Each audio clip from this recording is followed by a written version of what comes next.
Just a few months ago, an incident occurred at a previous high school that I attended. The teacher, Miss Lynette Trotter, found out that some of her actions shown towards a student actually sparked an investigation amongst other staff and students. Come to find out, she was having sexual relations with this student. She found out also, if she would have used gender-neutral language in the beginning, she may not have been caught. Due to her negligence, she lost her job, her family, and is going to do possible jail time. The Archdiocese of Baltimore has taken this into a serious consideration due to some of the previous acts that have happened in the past. What do you think gender-neutral language is? Language that equalizes both men and women.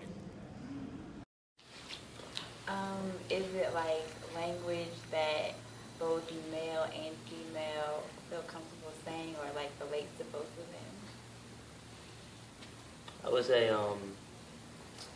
it's like not saying like a guy or a girl. It's like using. I lost it. Neutral language is defined as a form of linguistic prescription that aims to eliminate references to gender in terms that describe people.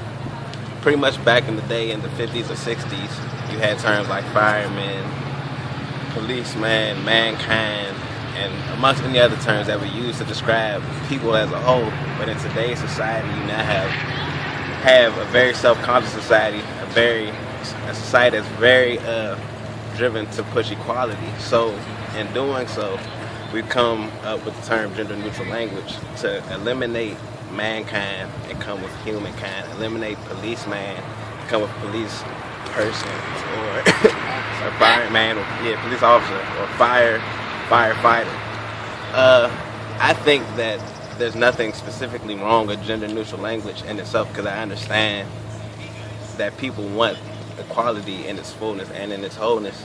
And women in particular, have fought for their rights to be equal to men, because they felt that back in the day they weren't equal to men. So I understand wanting to have a gender-neutral language, but I don't believe in going as far as to change just regular terms like freshman to become a newcomer, or referring to mankind as humankind.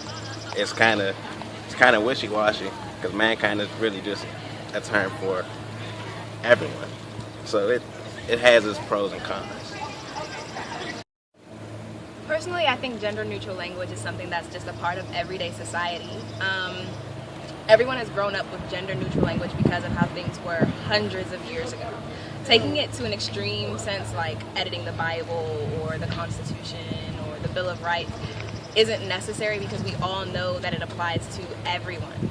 Yes, women deserve equal opportunity and rights and recognition, and that's acceptable, but it doesn't have to be taken as far as it is now.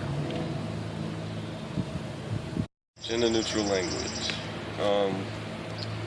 I personally don't see a problem with the way it is now, but that being said, I do respect the females who have a problem with it, because they are being excluded in some language or some form. So, yeah. About gender-neutral language. I think that I would say that gender-neutral language is a response to a symptom or a very small aspect of a much bigger situation. It's a step in the right direction, I guess, but I think that there are more serious aspects of the problem that we could be addressing. So I would say that I am on the fence to faintly favorable toward gender-neutral language, but I think that there are more important things to think about and talk about.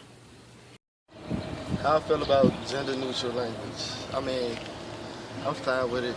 I accepted it. It's the way society has been shaped for years, even before me and my peers were around. So I know society is always changing and adapting, but it's for a reason that gender-neutral language has stayed and ran its course. To the women that feel disrespected by it, put up with it. Thank you.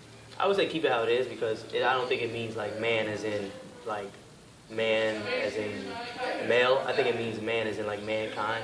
So it includes females and males, mankind, human. Yeah, I would say keep it the same too.